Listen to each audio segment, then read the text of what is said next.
coincidence. Have you ever thought about, say, getting a particular car? Then suddenly you see that type of car everywhere.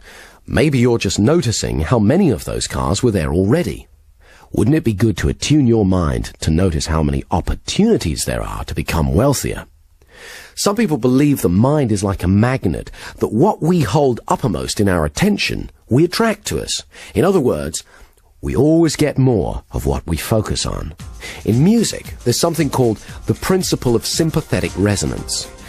If you have two pianos in the same room and you hit a C note on one piano, you'll find that the C string on the other piano will start vibrating in resonance at the same rate. In the same way, you're always attracting people and circumstances that resonate with your predominant thoughts. Whether you choose to believe in the law of attraction or not, it's interesting to note that many highly successful people do. Those who focus on the positive in life and attract it to them are called lucky. I personally believe we create our own luck. That is what's meant when it says in the Bible, "A man is what he thinks about all day long." Your thoughts are an energy that are powerful and creative. I've found that most wealthy and successful people tend to employ the same simple habits and beliefs about prosperity. However, the same rule of habits and beliefs applies to poverty as well. I believe that many people help to keep themselves poor through the beliefs and habits they have towards money. They use the evidence that their lack of money has made them poor, whereas sometimes their poor behaviors in relation to money is what keeps them from experiencing abundance. They've affirmed over and over again, often unconsciously, that they're poor, so it's become a self-fulfilling prophecy, a poverty consciousness. What the positivity system does is helps you to change that. I'd like to share with you some techniques that I've used myself that have helped me dramatically increase my personal wealth. I've taught them to others, they've also increased their wealth, and now I'd like to share them with you. One of the first things that made a major difference for me was consciously deciding to do things differently.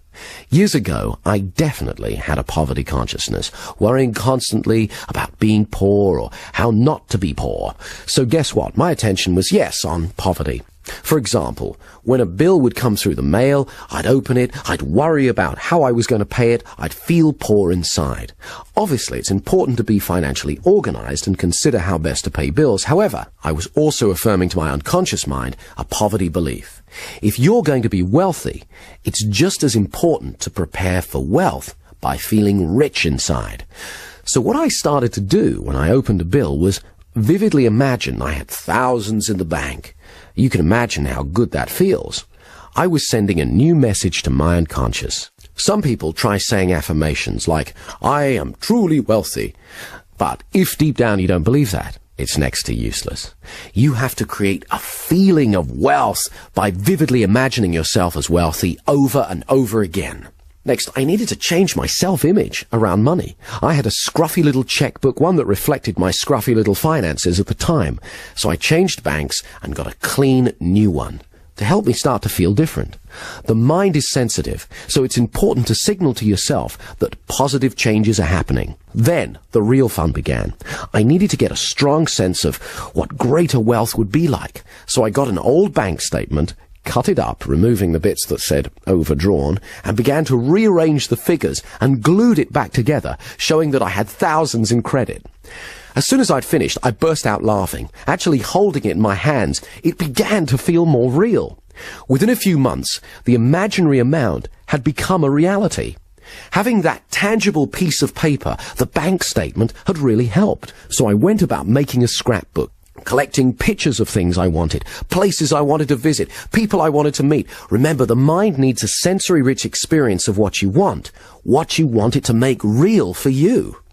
It's important to have big dreams so you can grow into them. For example, a few years ago, I went into a Mercedes showroom, sat in a car to get comfortable, smelled the leather, went for a test drive, imagined vividly it was my own, took away a brochure and added it to my scrapbook.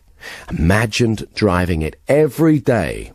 Pretty soon, I started to see Mercedes everywhere. My mind was now focused on getting me one. And chance favors the prepared mind. So it wasn't long before a bargain came along, and I bought my first Mercedes.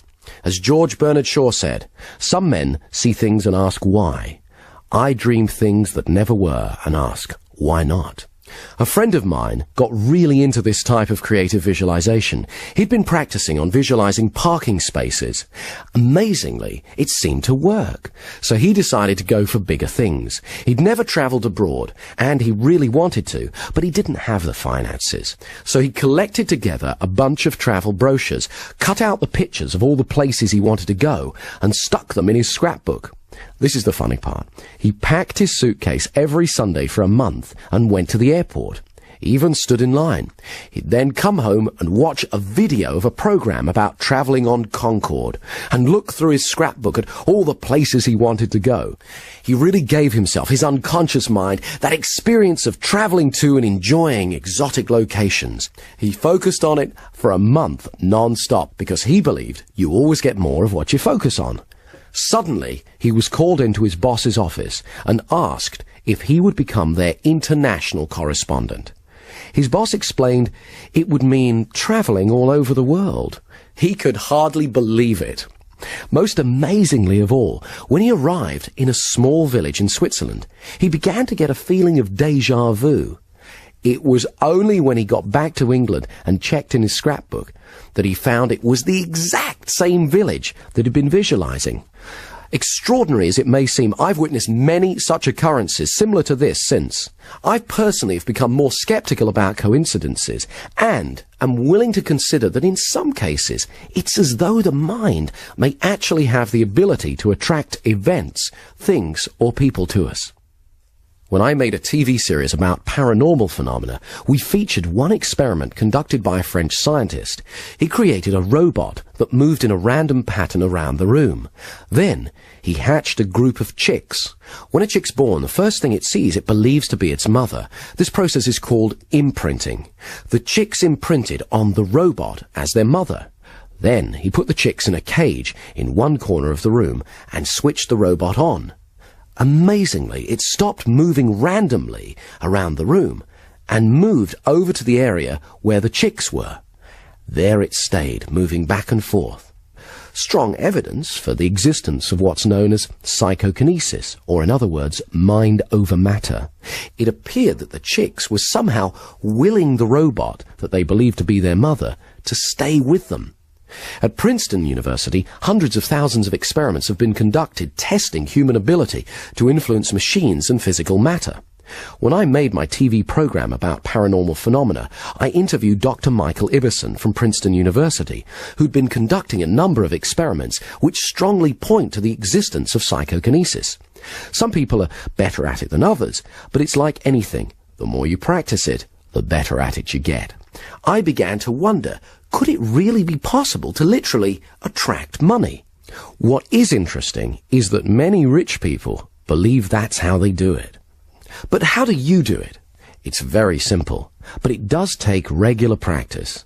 You're going to need to rehearse being wealthy, like a method actor would play a part, and do it over and over again. Totally get into that part.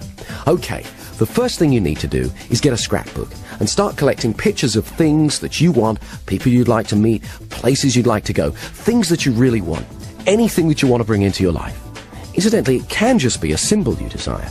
Then, go about creating sensory-rich experiences of your goals.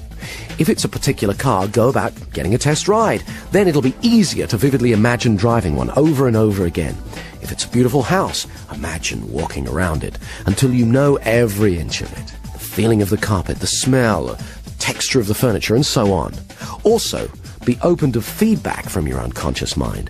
When I first imagined owning a Bentley, I was visualizing driving it down the road.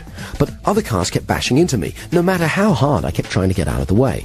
I took this to be a warning that, although I could get a Bentley, the cost at the time might be some jealousy. In other words, there was a cost greater than money than I'd foreseen. The next step is, every day, look at your scrapbook. Imagine what it would be like living your desire. See what you'll see, hear what you'll hear, and feel how good it'll feel. Do it as often as you can every day. You may not get instant results. You can imagine how chaotic the world would be if every whim or fancy we ever had suddenly materialized, but you will begin to set the process in action. Okay, I'd like you to stop for a moment and imagine how your life would be different if you are much wealthier. How will you walk?